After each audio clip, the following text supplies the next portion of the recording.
James Harrison stood by the poolside bar, admiring his handiwork. The custom lighting system he designed cast a warm, ethereal glow across the water's surface, transforming their backyard into an enchanted paradise for his daughter's sweet 16 celebration. Fairy lights wrapped around every tree branch, twinkling like stars brought down to earth. The pride of creation swelled in his chest as he watched teenagers dancing and laughing near the pool. "You've outdone yourself, Jim," David Chun, his old college roommate, remarked while sipping his bourbon. "The lighting design is incredible. Still keeping those architect hands busy, I see." James grinned, adjusting his navy blazer. "Nothing but the best for my little girl. You should have seen me last week, up on ladders, programming each individual light sequence. Vivi thought I was crazy, but—" He trailed off, noticing his wife's peculiar behavior near the house. Vivian Harrison, stunning in her red cocktail dress, kept glancing toward the back door, her perfectly manicured fingers fidgeting with her necklace. James tracked her movements, noting how she would take a few steps toward the teenagers, pretending to check on them, only to drift back toward the house like a ship caught in a current. "Speaking of Vivi," David said, following James's gaze, "she seems a bit distracted tonight." Before James could respond, he caught sight of his brother Mike emerging from the house. Mike, wearing a leather jacket despite the warm evening, carried himself with that perpetual air of casual confidence that had always irritated James. Vivian's eyes lit up for a fraction of a second before she schooled her features in a neutral hostility. "Great party, big brother," Mike called out, swaggering over to the bar. "Though I gotta say, all this—" He gestured vaguely at the elaborate decorations. "Seems a bit much. You always did have expensive taste." James's jaw tightened momentarily before he forced a smile. "Chloe deserves it. Speaking of expensive taste, how's that loan of yours coming along?" Mike's smile faltered slightly. "Working on it. Bar's doing well. Should have it sorted soon." "I'm sure you will," James replied, his tone carrying just enough edge to make Mike shift uncomfortably. The arrival of his sister Mary created a welcome interruption. She strode across the lawn in her characteristic power suit, briefcase still in hand, looking every bit the successful lawyer she was. "Sorry I'm late," she announced, giving James a quick hug. Court ran long. Her eyes narrowed as they landed on Vivian, who had drifted closer to Mike. "Vivian?" "Meredith," Vivian replied with artificial sweetness. "So glad you can make it. Though you might have changed out of your work clothes for your niece's party." Mary's smile turned predatory. "Some of us have real jobs, dear. We can't all spend our days showing empty houses to bored housewives." James stepped between them, ever the peacekeeper. "Mary, come see what I did with the pool lighting. You won't believe the programming system I developed." As he led his sister away, he caught the concerned look she gave him. "Jim, we need to talk. If this is about Vivi again, it's not what you think. There's something." Their conversation was cut short by the music fading out. James heard his mother's voice drifting from the kitchen window, pitched low, but clear in the momentary quiet. "Mary, for God's sake, keep your mouth shut about the DNA test results. He's finally happy after his depression. Do you want to destroy him by revealing his wife's been sleeping with his brother for 16 years?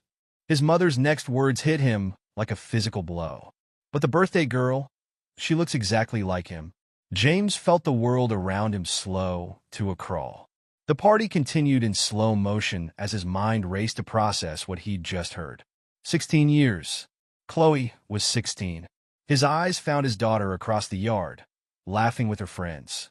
He'd always attributed her features to Vivian's side of the family, but now he looked at Mike, really looked at him, and saw what he'd been blind to all these years. The same nose, the same eyes, the same laugh. His brother was sitting at the edge of the pool now, shoes off, pants rolled up, while Vivian stood nearby, pretending to supervise the teenagers but sneaking glances at him every few seconds. "Jim?" Mary's voice seemed to come from far away. "Are you okay? You look pale." James realized he'd been gripping his glass so tightly his knuckles had turned white. With deliberate care, he relaxed his fingers and set the glass down on a nearby table. "I'm fine," he said, his voice perfectly steady. "Just remembered something about work." He turned to his sister, his face a mask of calm. Would you mind keeping an eye on things? I need to make a quick phone call. Without waiting for her response, he walked into his home office, closed the door, and sat at his desk. His hands didn't shake as he opened his laptop. His breathing remained even as he pulled up his financial records. And his voice was completely normal when he called his bank to check on certain transactions he'd authorized for his brother over the years. The party continued outside, the sound of laughter and music muffled by the thick office walls. James sat in the growing darkness, documenting everything, his architect's mind already drafting blueprints for destruction. When he emerged an hour later, he was smiling. He joined in the cake cutting, saying "Happy birthday," and hugged his daughter. He even managed a convincing chuckle when Mike made a joke about James being an overprotective father. But inside, something had shifted. The James Harrison who walked into that office had died, and what emerged was something colder, harder, and infinitely more dangerous. As he watched his wife and brother performing their roles of loving spouse and doting uncle, he began formulating his revenge. The party wound down around midnight. Teenagers were collected by their parents. Decorations were left for the cleaning crew to handle in the morning, and the Harrison household slowly settled into silence. "That was the best party ever, Dad," Chloe exclaimed, hugging him tightly. "Everything was perfect. You're the greatest." James hugged her back, breathing in the scent of her shampoo, wondering how many other moments like this had been built on lies. "Only the best for you, sweetheart. Happy birthday." After Chloe went to bed, Vivian approached him in the kitchen. "You outdid yourself tonight, honey. Though I still think the lighting system was excessive." "Nothing's excessive when it comes to family," James replied, studying her face. "Don't you agree?" Something in his tone made her pause. "Of course," she said carefully. "Is everything okay? You seem different." James smiled, and for a fraction of a second, Vivian glimpsed something in his eyes that made her step back. But then he blinked, and he was once again her reliable, steady husband. "Just tired," he said, turning away to load the dishwasher. "It's been a long day." That night, as Vivian slept beside him, James lay awake, his mind working with mechanical precision. The architect in him knew that before you could build something new, you had to tear down what was there before. And he was going to tear down everything. The morning after the party dawned like any other in the Harrison household. James moved through his morning routine with mechanical precision, brewing coffee and preparing breakfast as Chloe bounced into the kitchen, still riding the high of her party. "Dad, have you seen the photos Sarah posted? The lighting looked amazing in all of them." She thrust her phone in his face, showing him Instagram pictures of laughing teenagers posed by the pool. James studied the images, noting how the custom lighting he designed cast everyone in their best light. Everyone looked happy, carefree, unaware of the lies that had built their world. "Beautiful shots, sweetheart. What are your plans for today?" "Going to Emma's house to work on our fashion portfolio. We're thinking of submitting it to that summer program at Parsons." Chloe's eyes sparkled with enthusiasm. "Do you think I have a chance?" James watched her, seeing Mike's features in her excited expression, feeling a fresh wave of rage that he carefully suppressed. "Of course you do. You're talented, dedicated, and creative.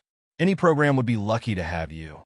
After Chloe left, James waited until he heard Vivian's car pull out of the driveway. She hadn't said where she was going, just mumbled something about meeting a client. He wondered if that client had his brother's eyes and cocky smile. With purpose, James climbed to the attic. The space was well organized. He designed custom storage solutions himself, making it easy to locate the box labeled old electronics. Inside, wrapped in bubble wrap, lay Vivian's iPhone from 3 years ago. He remembered the day she'd replaced it. She'd been insistent on getting the latest model, claiming she needed it for work. When he'd offered to help transfer her data, she'd nearly panicked, insisting she'd handle it herself. He'd thought nothing of it at the time. James took the phone to his home office, connecting it to his computer. It powered on immediately. He'd always kept it charged, telling himself it was just good electronics maintenance. The passcode hadn't changed. Vivian used the same one for everything. Chloe's birthday. The messages started from 16 years ago, just before Chloe was born. James read them chronologically, his expression unchanging as years of betrayal unfolded before him. "Mike, can't wait to see you tonight. Jim's working late again. Vivian. Yes, he's so predictable. Always at the office until 9. Mike, sometimes I feel bad watching him raise our daughter. Vivian, don't. He's happy playing daddy. Besides, he can afford to give her everything we couldn't. James created a secure folder on an encrypted hard drive, copying every message, every photo, every piece of evidence. He noted dates, times, patterns. The architect in him appreciated the structural integrity of their deception. They'd built it carefully over years, brick by brick. A new message thread caught his eye, from just before Vivian replaced the phone. Mike, Jim just approved another loan. Sucker doesn't even question it. Vivian, be careful. If he ever checks his credit score, Mike, he won't. Too trusting. That's why we love him, right? Winking face. Vivian, sometimes I think he suspects. He's been asking questions. Mike, he's not that smart, sis. Trust me. James logged into his banking portal, pulling up years of transactions. The pattern emerged quickly. Regular transfers to Mike's account, carefully disguised as business investments or loans. The total made him raise an eyebrow, over $200,000 in the past 5 years alone. He opened a new browser window, creating an email account under a false name. With careful consideration, he composed a message to Vivian's work email. Saw you at the party last night. You looked stunning in red. I've been admiring you from afar for too long. Would love to meet somewhere private. James selected a cheap motel on the outskirts of town as the meeting place, one he knew Mike frequented based on the bank statements showing regular charges there. He added the details to the email, then sent it.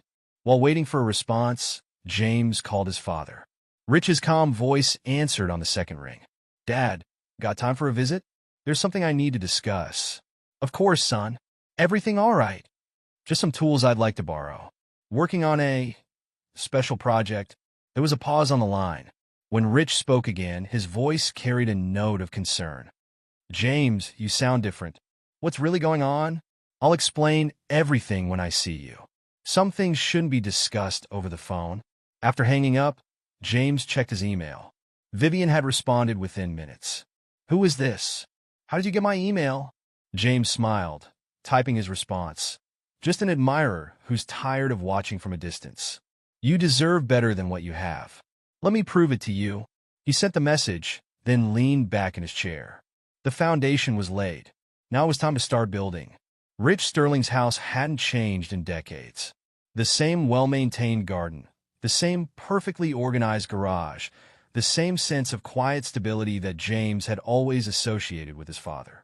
As he pulled into the driveway, James noted how his father was already waiting in the doorway, watching him with those observant eyes that had always seen too much. You look like hell, son, Rich said by way of greeting, leading James into his workshop. The space smelled of wood shavings and machine oil, comfortingly familiar. Thanks, Dad. Always knew I could count on your honesty. James ran his hand along the workbench, noting the pristine condition of the tools. Still keeping everything in perfect order, I see. Rich settled onto his workshop stool, studying his son. Cut the small talk, James. What's really going on? James met his father's gaze. What do you know about Mike's financial situation? The question hung in the air for a moment. Rich's expression didn't change, but his fingers tightened slightly on his coffee mug. Why do you ask? Because I've spent the morning discovering that my brother has been stealing from me for years. James's voice remained steady. But that's not the worst part, is it, Dad? Rich set down his mug carefully. What are you implying? Chloe isn't mine. The words came out flat, emotionless. She's Mike's. Has been all along. 16 years of lies right under my nose. And you knew, didn't you? The color drained from Rich's face. James, son, you need to think carefully about what you're planning. Planning? James smiled, but it didn't reach his eyes. I'm not planning anything, Dad. I'm just here to borrow some tools.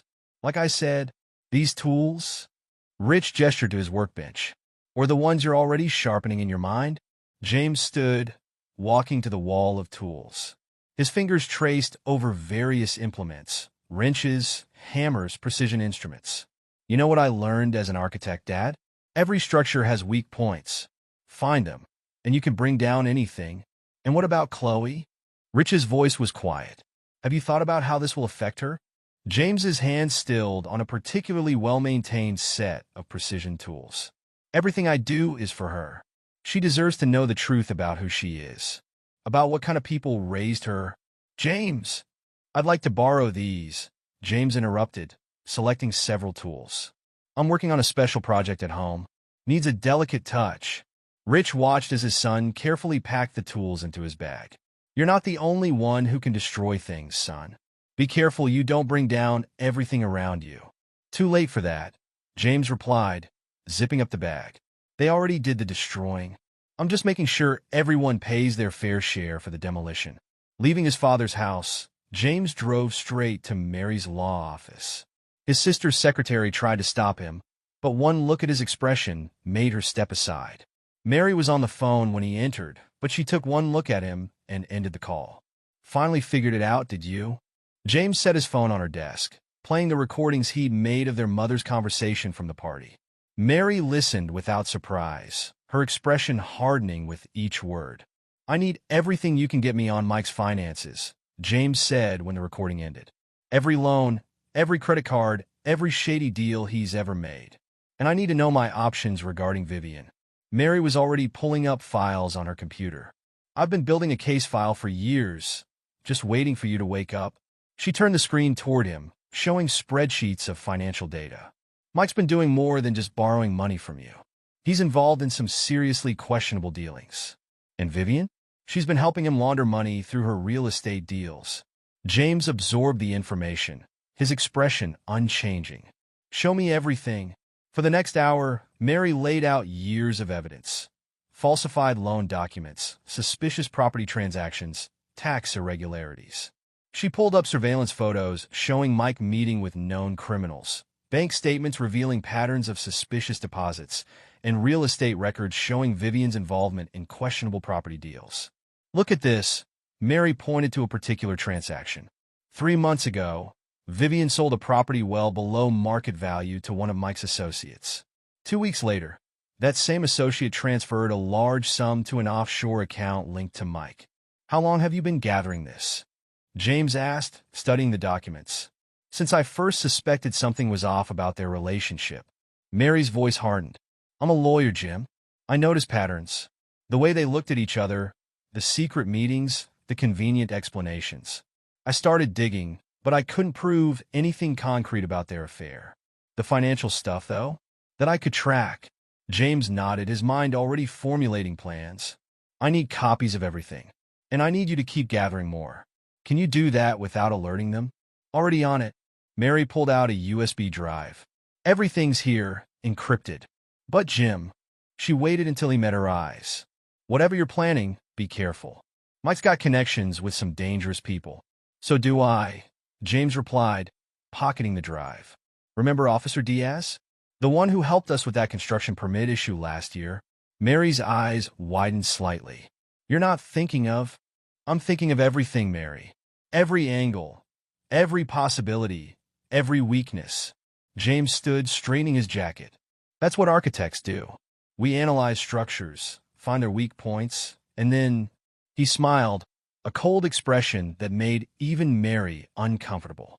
We decide whether to reinforce them or tear them down. As James turned to leave, his phone buzzed. A response from Vivian to his fake admirer account. Intriguing offer. The motel sounds perfect. Tomorrow, 2 p.m.? One more thing, James said, showing Mary the message. I need surveillance equipment. The best you can get, untraceable. Mary studied the message, then looked up at her brother. You're going to destroy them, aren't you? No, James replied, his voice eerily calm. I'm going to let them destroy themselves. I'm just going to make sure I have front row seats to watch it happen. He left Mary's office, his steps measured and purposeful. The web was being woven, each strand carefully placed. Soon, very soon, the trap would be ready. And when it snapped shut, no one would escape. Not his unfaithful wife, not his treacherous brother, not anyone who had played a part in 16 years of deception. As James left Mary's office, his mind was already formulating the next steps. The pieces were falling into place. The evidence from the phone, the financial records, and his father's tools. Each element would serve its purpose. just as every beam and support in his architectural designs worked together to create something lasting. He checked his phone one last time, seeing Vivian's response to his fake account. The trap was almost ready. All that remained was to gather the final pieces of evidence, to document every lie, every betrayal, every moment of deception that had built the false foundation of his life. James drove home, his expression serene despite the storm raging within. He was no longer just an architect of buildings. He had become an architect of justice. And like any good architect, he knew that before you could build something true, you had to clear away what was false. The sun was setting as he pulled into his driveway, casting long shadows that seemed to point toward his house like accusing fingers. Inside, he knew, was a life built on lies. But not for much longer. Not for much longer at all. Room 237 of the Red Pine Motel reeked of cheap air freshener and broken dreams. James sat in his parked car, watching the entrance through tinted windows. His hands rested loosely on the steering wheel, steady and sure. The surveillance equipment Mary had procured was already in place. Tiny cameras and microphones hidden throughout the room, feeding directly to his laptop. His phone buzzed. A message from Vivian, stuck in traffic. Be there in 10. James allowed himself a small smile. She wasn't in traffic. He watched her spend the last 20 minutes circling the block, checking for familiar cars or faces. Paranoid, but not paranoid enough. At exactly 2:07 p.m., a silver Mercedes pulled into the parking lot. Vivian emerged, wearing a red dress James had never seen before. She checked her reflection in the car window, adjusting her hair and makeup. Her phone was pressed to her ear. Through the surveillance feed, James heard her conversation clearly. I'm here now, Vivian said, her voice pitched low. No, I haven't gone in yet. What if it's a trap? Mike's voice crackled through the speaker. Baby, relax. Jim's too stupid to figure anything out. He's probably at work right now, designing another boring building. But what if?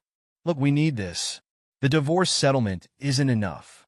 We need him completely destroyed, remember? Get some dirt on him, something we can use. Maybe this admirer knows something.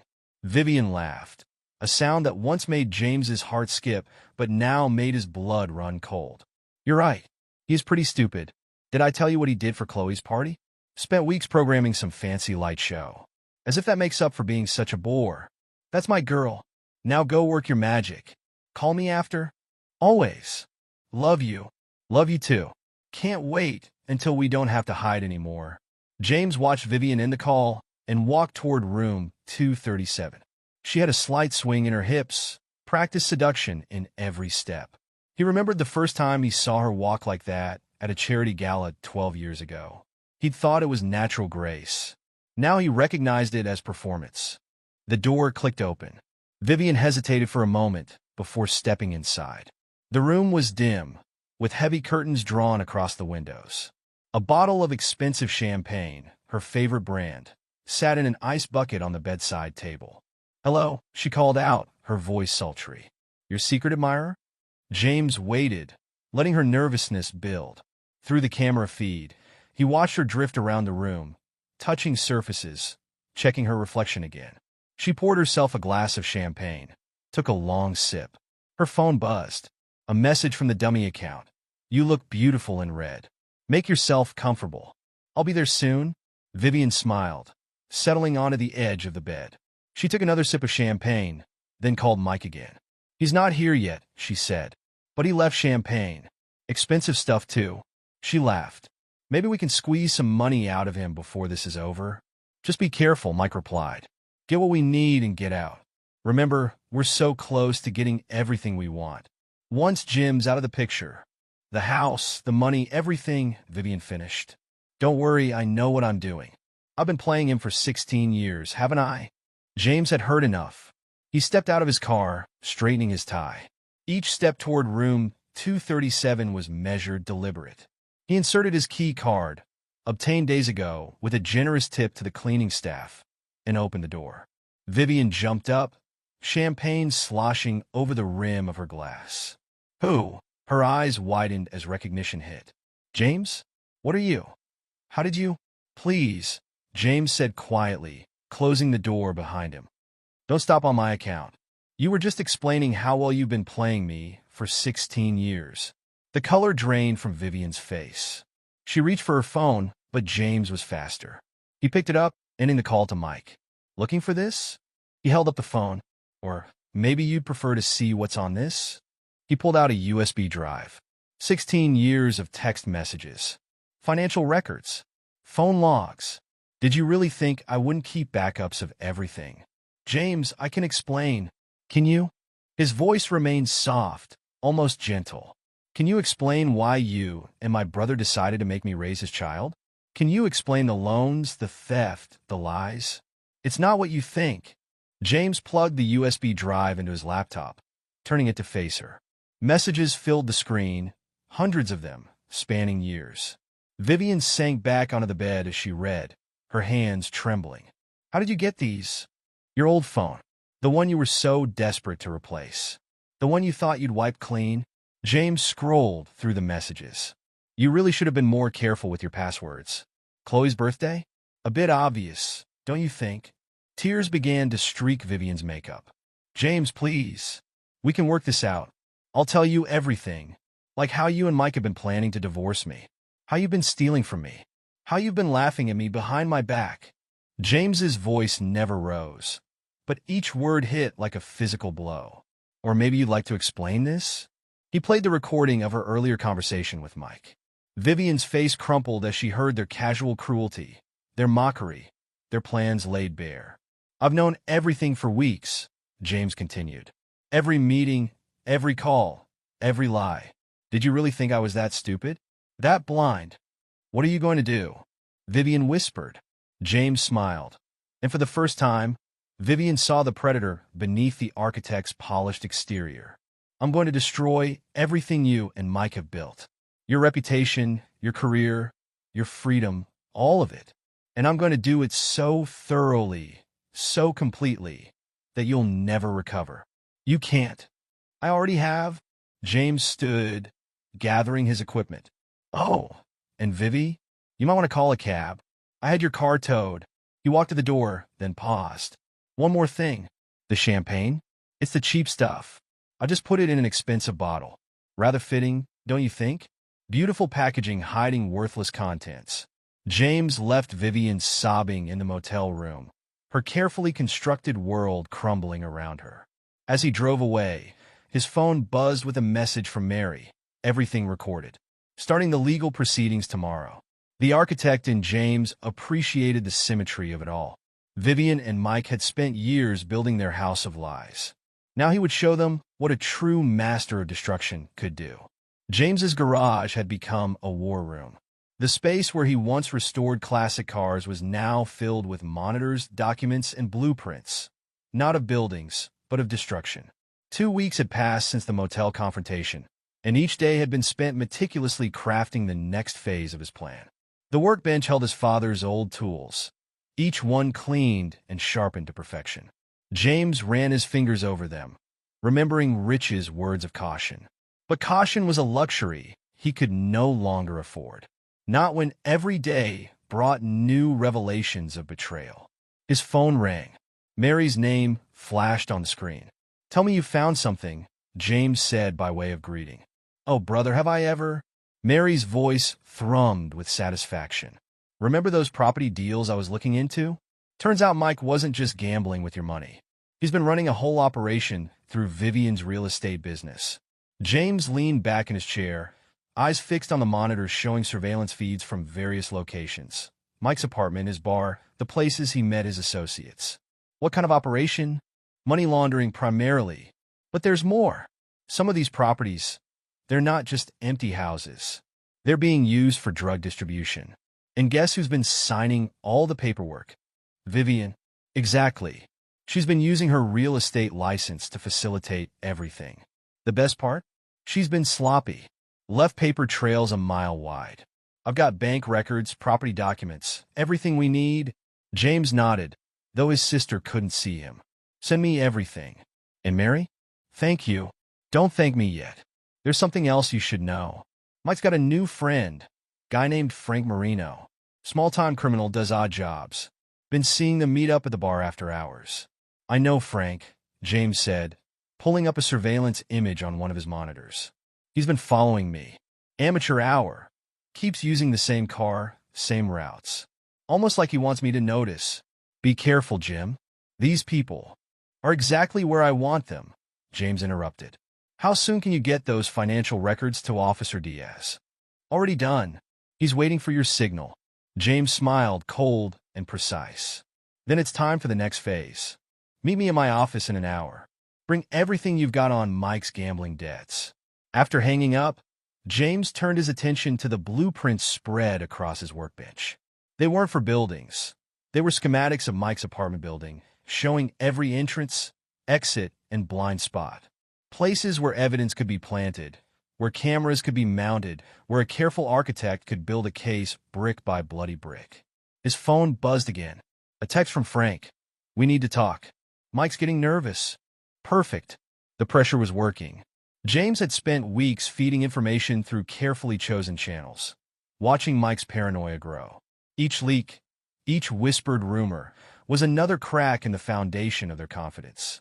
James typed out a reply. Nervous people make mistakes. Keep watching.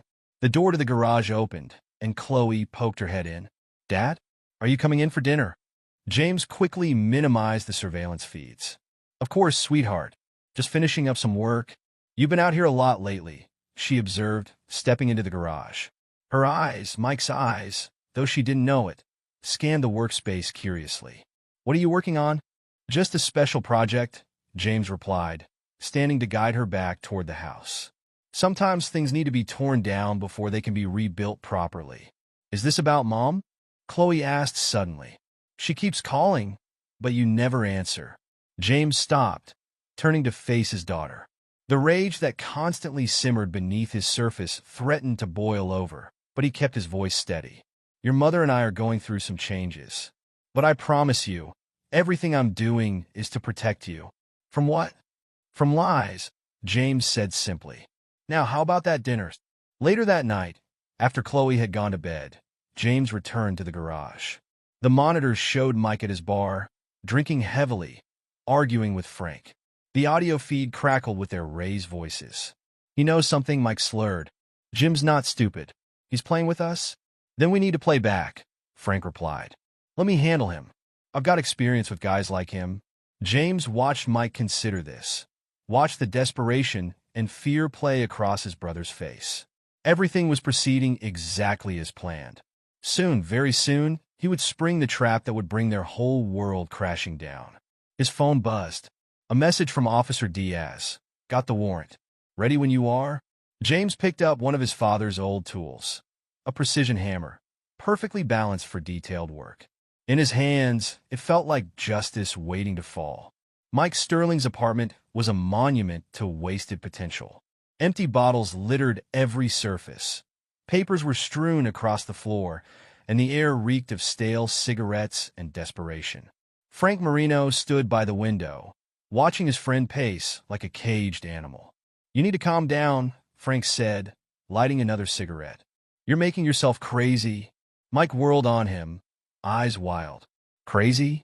My brother's systematically destroying everything, and you're telling me to calm down? He grabbed a half-empty whiskey bottle, taking a long pull. He's got something planned. I can feel it. So what if he does? Frank blew smoke toward the ceiling. What's he gonna do? He's an architect, not some mastermind. You don't know Jim, Mike spat. When we were kids, he once spent 6 months planning revenge on a bully. 6 months? The kid ended up changing schools. He ran his hands through his disheveled hair. And now, the way he looks at me like he's measuring me for a coffin. Frank's phone buzzed. He checked it, his expression unchanging. Vivian's here? Moments later, Vivian burst into the apartment. Her designer clothes wrinkled, her makeup smeared. He knows everything, she announced without preamble. The motel. He recorded everything. He's got all our old messages, the financial records, everything. Mike grabbed her arms. What did you tell him? Nothing. But he didn't need me to tell him anything. He already knew. He's been planning this for weeks, maybe months. Planning what? Frank asked, watching them both with growing interest. Our destruction, Vivian said, sinking onto the couch. You should have seen him, Mike. He wasn't angry, wasn't yelling. He was cold, calculated, like he was describing plans for a building, not ruining our lives. Mike threw his bottle against the wall, glass shattering. We need to do something. Now. Like what? Vivian demanded. He's got everything. The loans, the property deals, She stopped, glancing at Frank. The drug operations? Frank finished. Yeah, I know all about those. Mike filled me in. He took another drag of his cigarette. Question is, what are you willing to do about it? Before either could respond, a pounding on the door made them all freeze. Officer Diaz's voice boomed through the wood. Police. We have a warrant.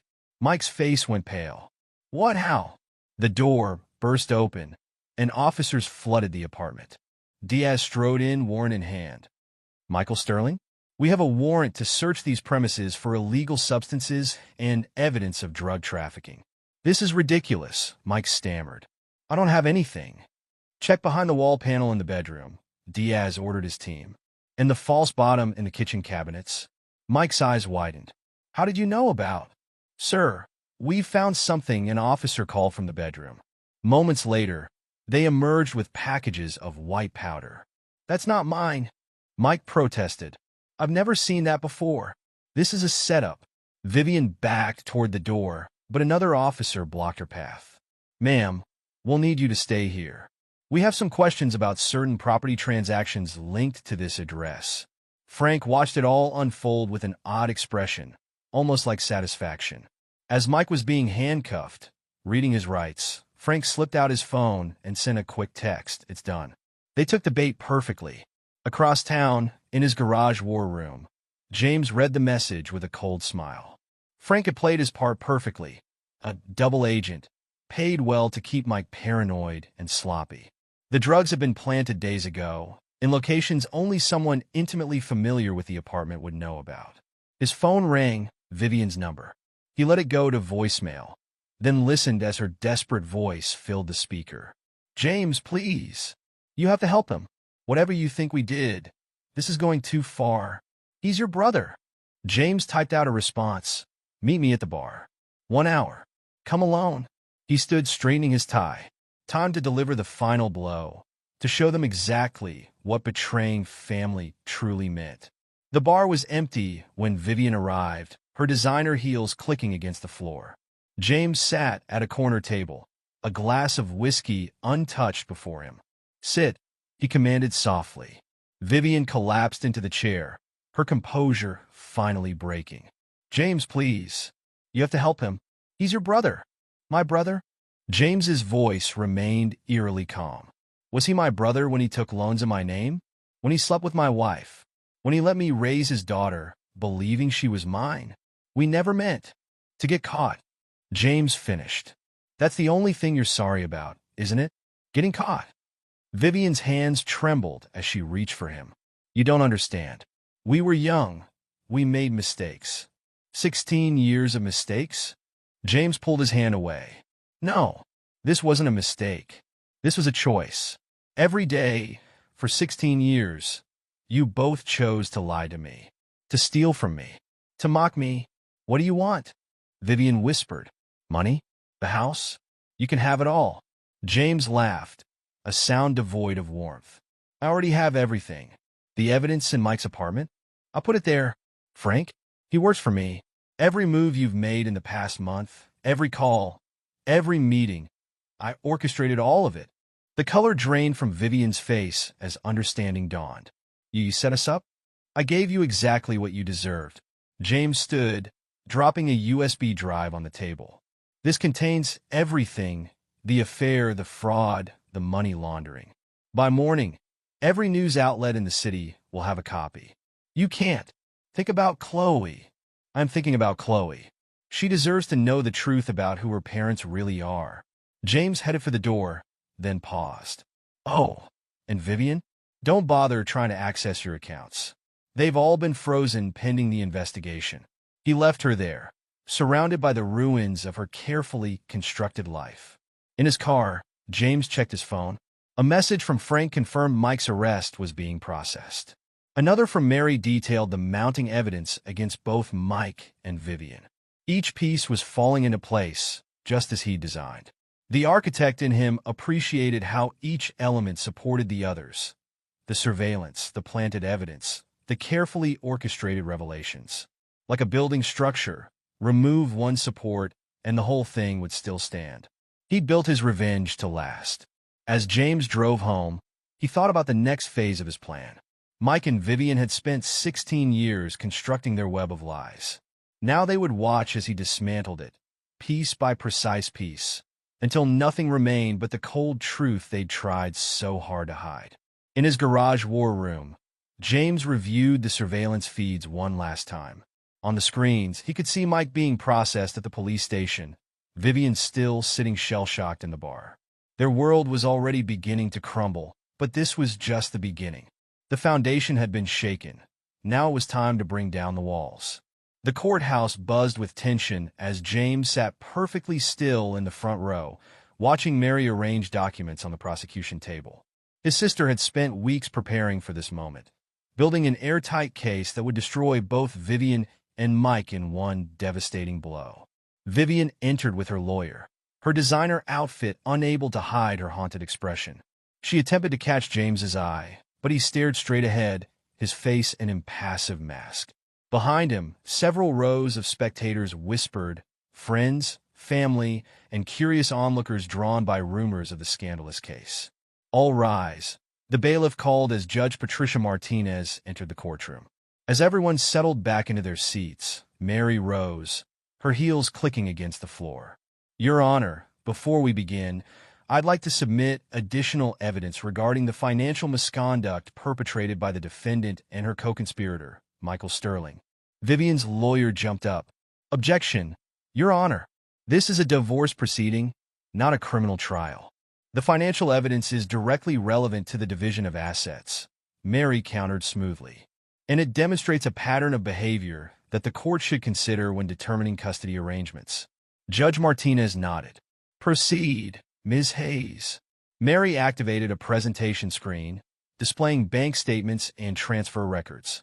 Over the past 5 years, Mrs. Harrison and Mr. Sterling have systematically defrauded my client of over $200,000 through unauthorized loans and fraudulent business investments.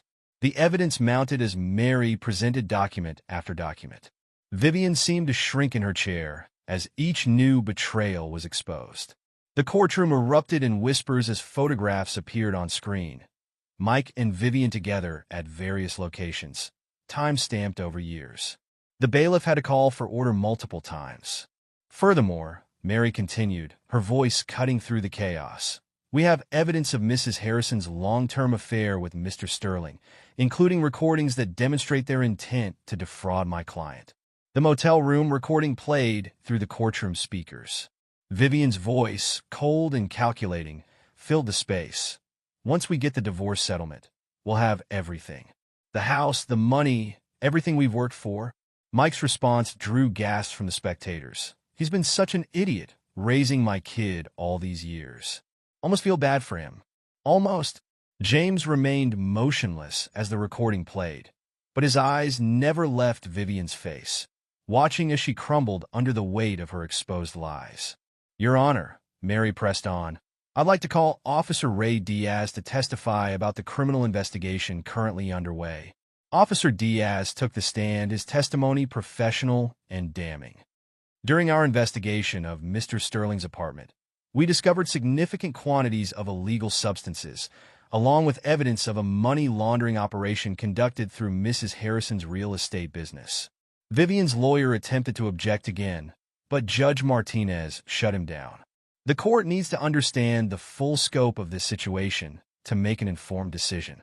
When Vivian finally took the stand, her composed facade had cracked entirely.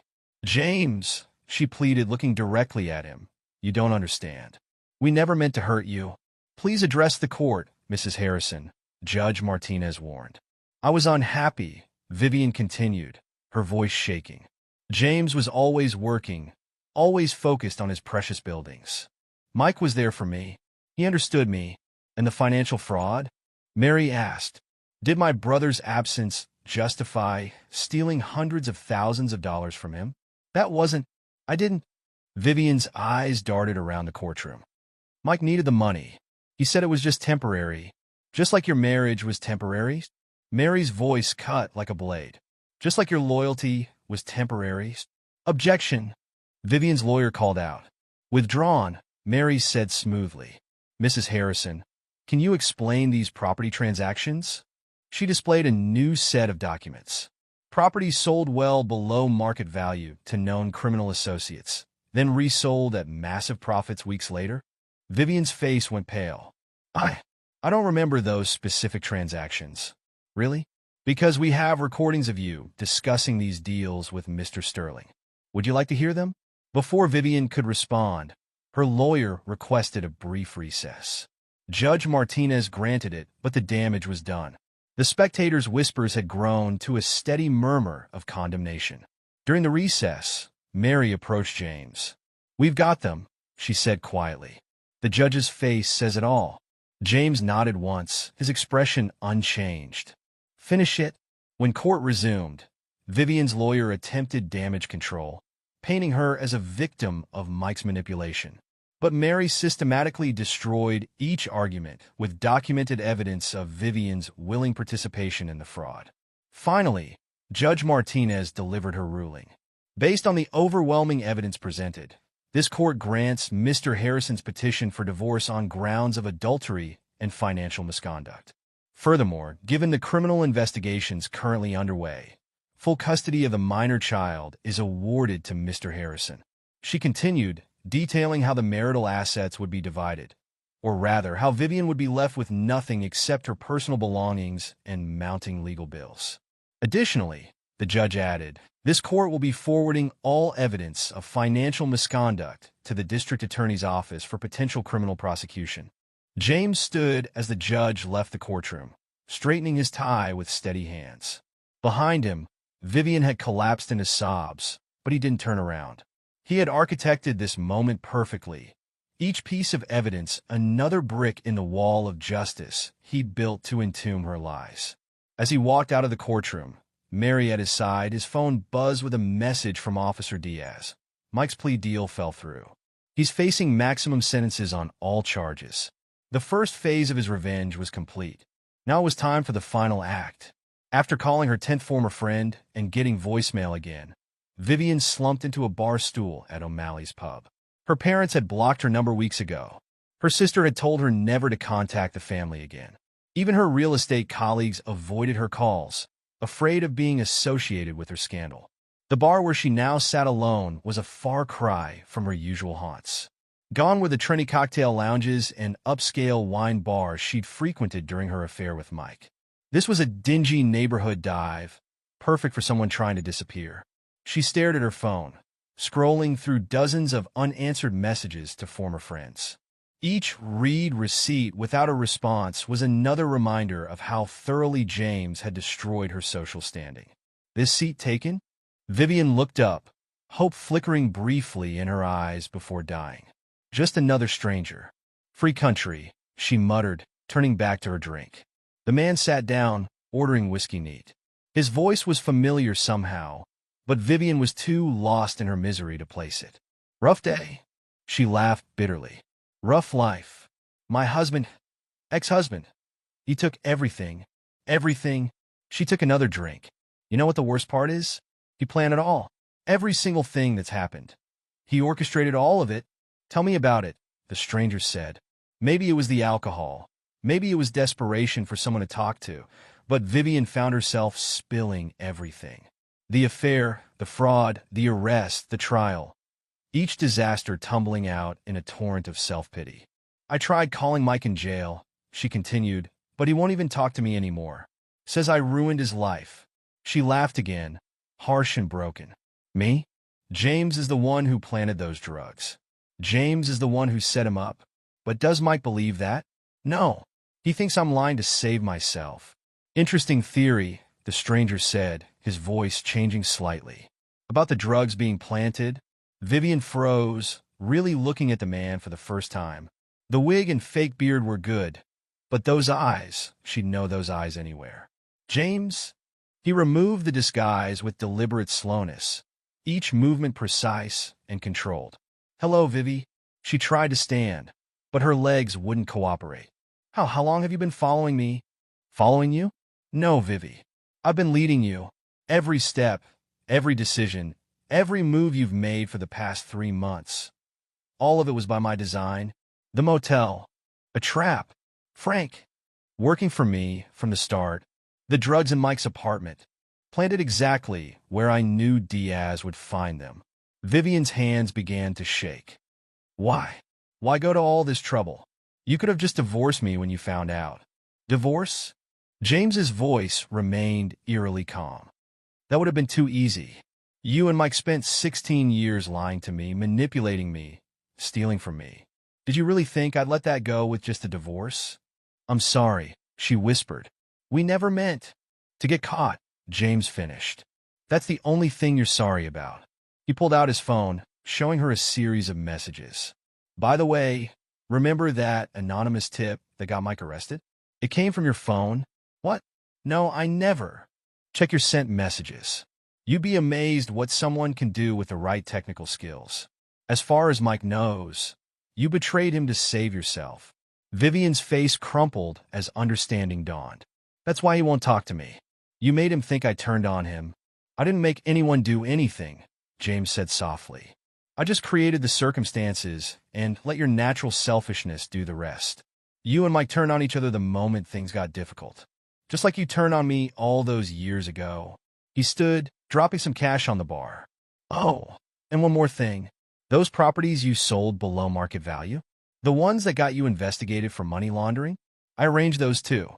Set up fake buyers, created a paper trail leading right back to you and Mike.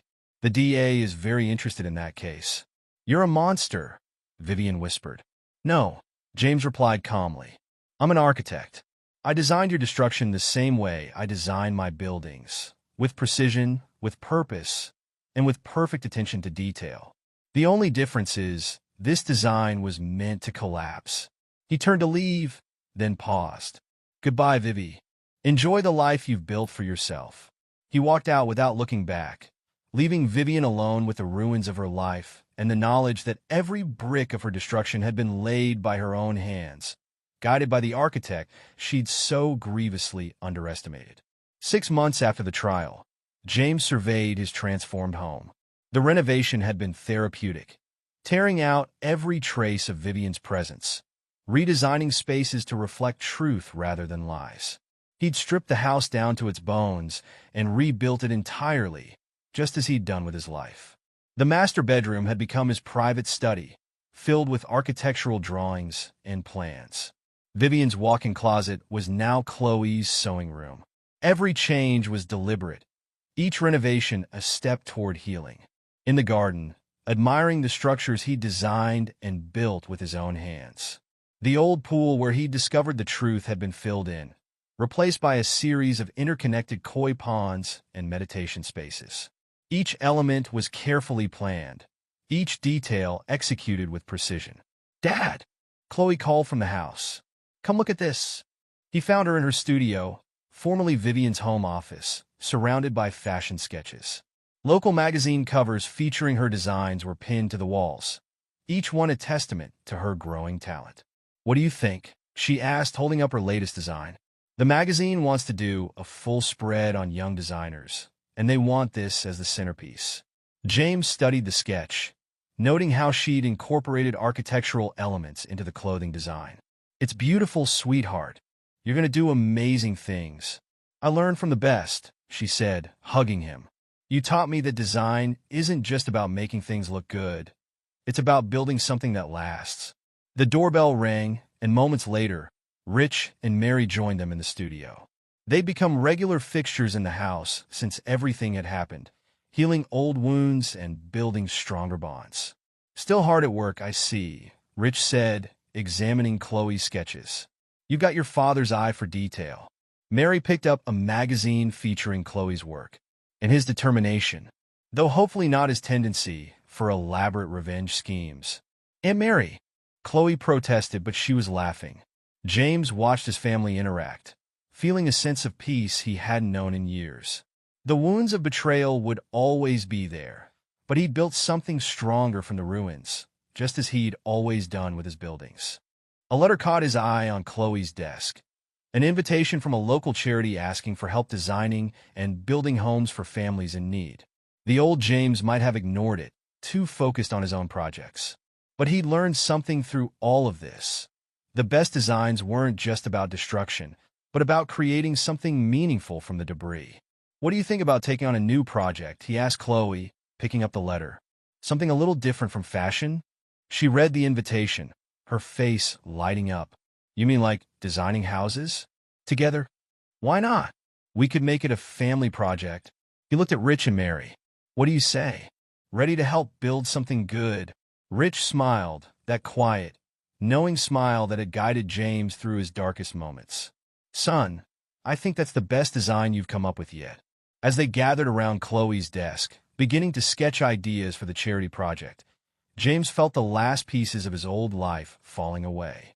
He had destroyed those who betrayed him, yes, but more importantly, he had built something stronger in its place. Something real, something true. The architect in him appreciated the symmetry of it all. Every ending was just another beginning, every destruction an opportunity for creation. He had designed the perfect revenge, but in the end, he built something far more valuable, a future untainted by lies, surrounded by people who truly loved him. It was, he decided, his finest work yet. Epilogue. 10 years later. The Harrison Architectural Foundation's annual charity gala buzzed with energy as James Harrison took the stage. At 52, he carried himself with the same precise control that had defined his revenge a decade ago, though his dark hair now showed distinguished streaks of silver at the temples. 10 years ago, he began addressing the crowded ballroom. This foundation started with a simple idea. Everyone deserves a solid foundation to build their lives upon. Since then, we've constructed over 500 homes for families in need, each one designed to last generations. In the front row, 26-year-old Chloe Harrison beamed with pride. She'd inherited her father's eye for design, though she'd applied it differently. Her fashion line, Structural Beauty, had become known for incorporating architectural elements into clothing. Tonight, she wore one of her own creations, a black evening gown featuring geometric patterns inspired by her father's buildings. As James continued his speech, his sister Mary, now a prominent judge, exchanged knowing looks with their father Rich. The Harrison Architectural Foundation had been James's response to his own destruction of Vivian and Mike's lives, a way to balance the scales between justice and mercy. "My daughter recently asked me," James continued, "why I chose to focus on family homes after everything that happened. The answer is simple. When your foundation is destroyed, you have two choices. You can let the ruins bury you, or you can build something stronger in their place." The audience applauded, unaware of the deeper meaning behind his words. Only his family knew the full story of what had happened 10 years ago, though rumors still circulated in certain circles. After the speech, James mingled with donors and beneficiaries. A young reporter approached him, notepad in hand.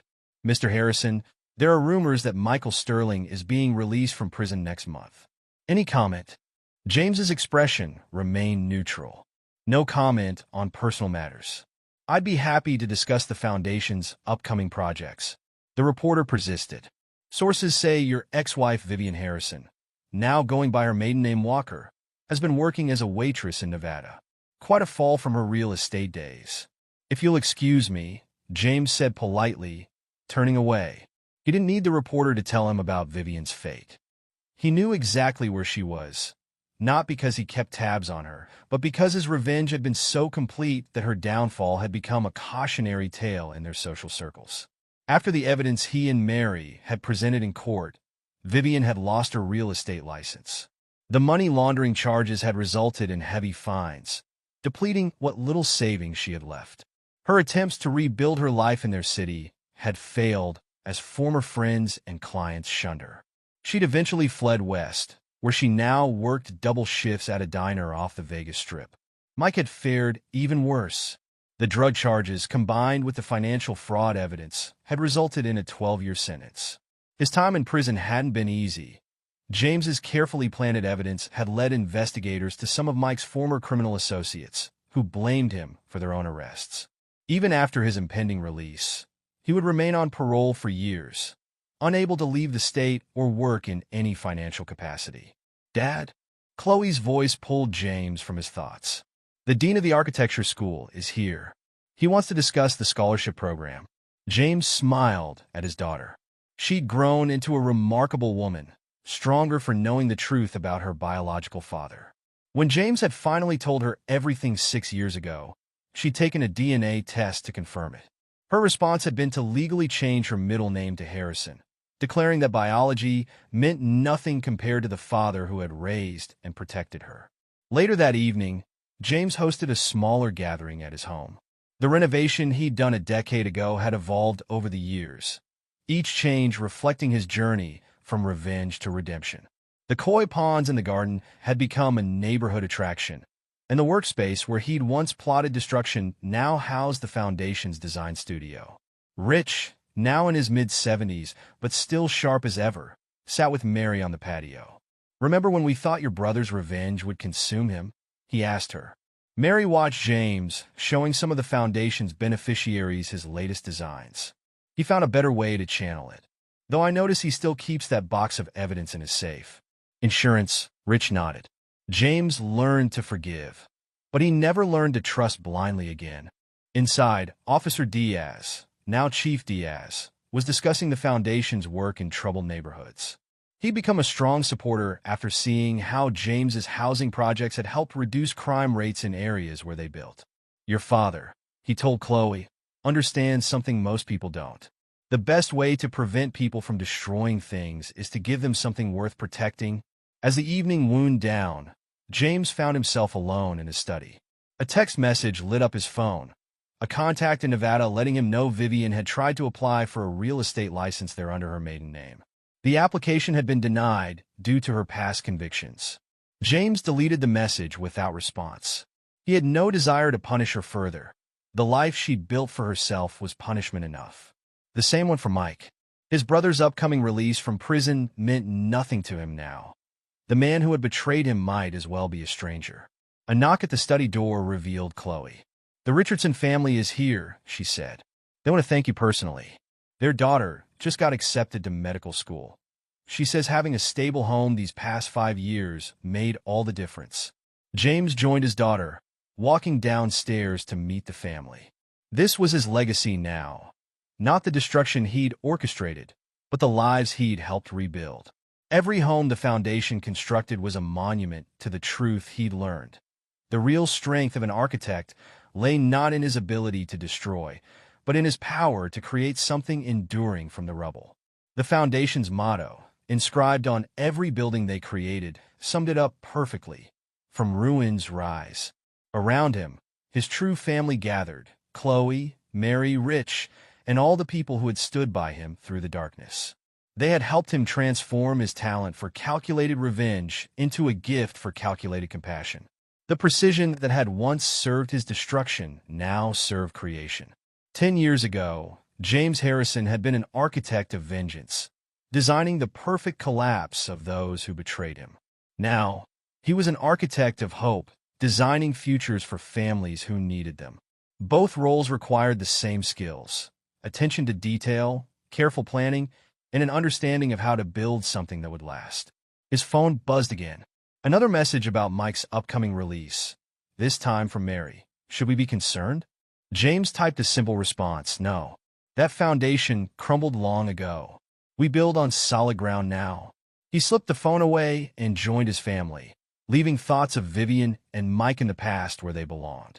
They had chosen their path, building their lives on lies and betrayal. He had chosen to build something different, something true, something lasting, something worthy of the legacy he would one day leave behind. The architect had finally created his masterpiece, and it wasn't the destruction of his enemies, but the construction of a life they could never touch. That was the ultimate revenge, not just surviving their betrayal, but thriving despite it.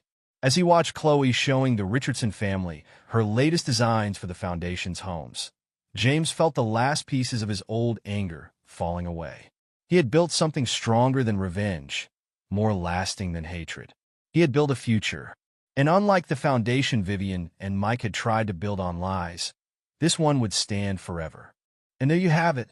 Another story comes to an end. What did you think? I'd love to hear your thoughts in the comments below. If you enjoy this story, consider joining our community by subscribing. It means the world to us.